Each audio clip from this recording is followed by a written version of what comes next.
उत्तर प्रदेश के झांसी में एआईएमआईएम के जिला अध्यक्ष रशीद अहमद खान ने प्रेमनगर थाना प्रभारी पर आरोप लगाया है कि उन्होंने उन्हें कमरे में बंद करके बेल्ट से बुरी तरह पीटा। उन्होंने एसएसपी को शिकायत दर्ज कराई है, जिसमें आरोप लगाया गया है कि उस कार्यक्रम के दौरान पुलिस द्वारा व्यवधान उत्पन्न करने पर उन पर हमला किया गया। खान ने संबंधित अधिकारियों के खिलाफ कार्रवाई की मांग की है। मेरा नाम रईस अहमद खान, मैं जिला अध्यक्ष एमआईएम पार्टी। क्या घटना घट गई आपके साथ? हमारे शहर झांसी में पुलिया नंबर 9 में सिंगल सावली साहब का रहमतुल्लाह अलैह का उस मुबारक चल रहा था। हम लोग बड़ी शांतिपूर्ण प्रोग्राम को संपन्न करा रहे थे।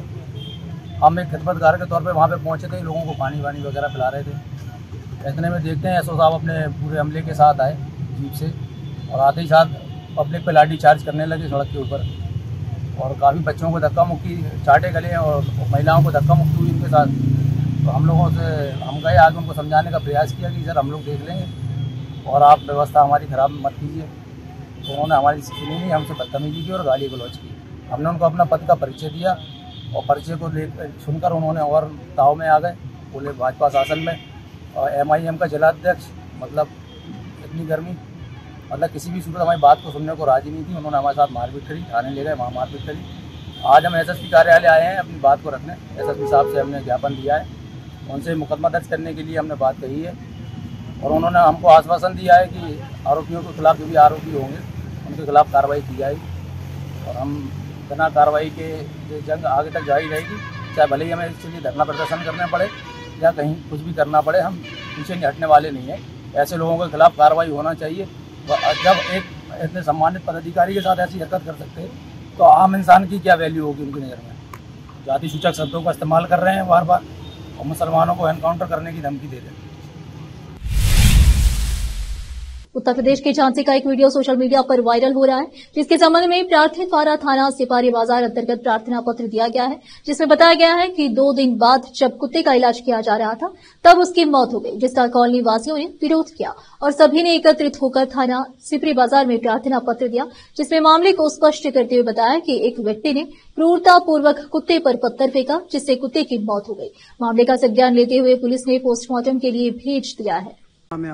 मेरा नाम ईशा कुशवाहा है। किस प्रकार में थाने में आई आप?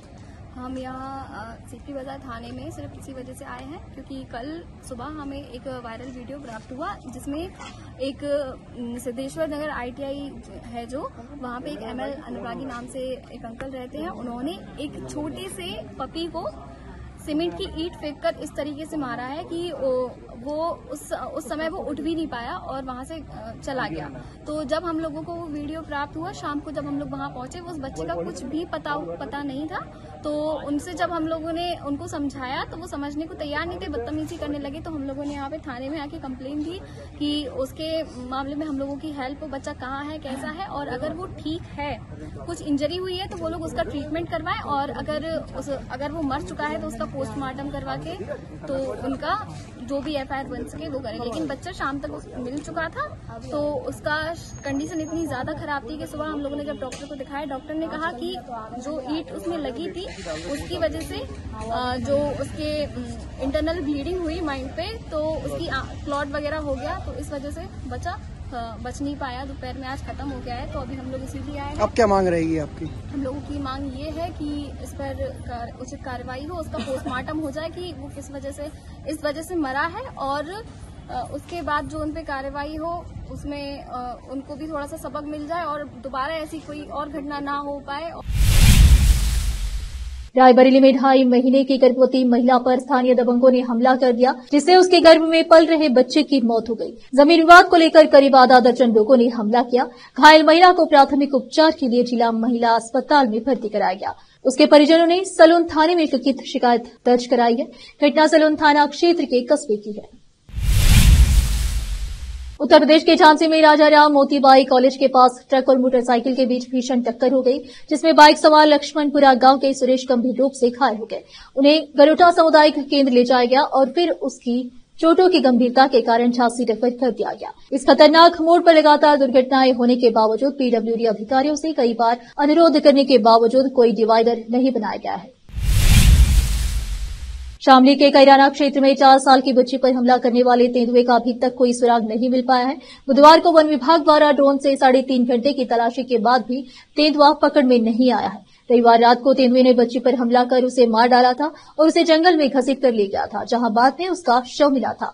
वन विभाग ड्रोन और ग्राउंड पेट्रोलिंग के जरिए अपनी तलाश जारी रखे हुए है, लेकिन अभी तक कोई सफलता नहीं मिली है। इसके अलावा तेंदुए के लिए बिछाए गए जाल में एक आवारा कुत्ता भी फंस गया। स्थानीय ग्रामीण अभी भी डरे हुए हैं और सुरक्षा के लिए रात में गश्त कर रहे हैं।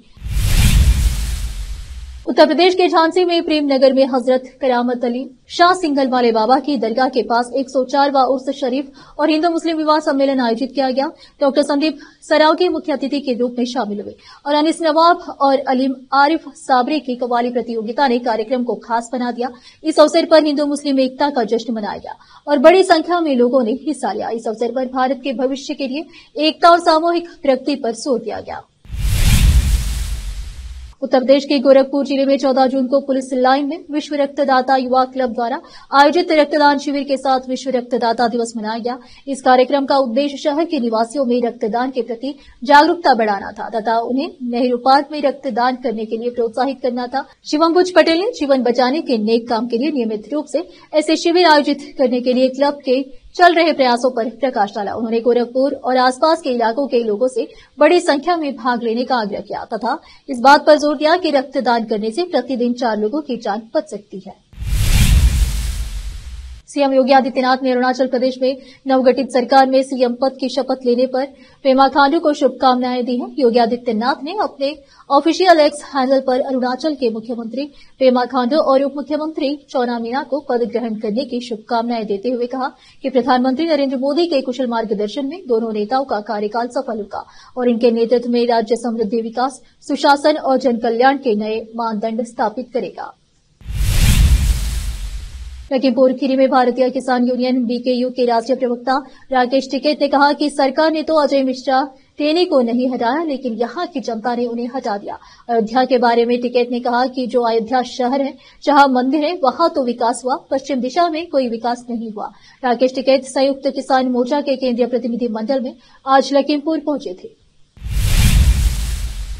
लोकसभा चुनाव के दौरान रायबरेली में नसीराबाद थाना क्षेत्र के बरन गांव में भाजपा नेता विशाल सिंह और अन्य लोगों ने सपा कार्यकर्ता जितेंद्र यादव के साथ मारपीट की थी। इस घटना के बाद सपा ने राष्ट्रीय अध्यक्ष अखिलेश यादव ने जांच के लिए 6 सदस्यीय समिति गठित की थी। सुनील सिंह साजन ने कहा कि पीडीआई की ताकत ने भाजपा को उसकी औकात दिखा दी है, जबकि रायबरेली में कुछ सामंतवादी लोग पीडीआई कार्यकर्ताओं को परेशान कर रहे हैं।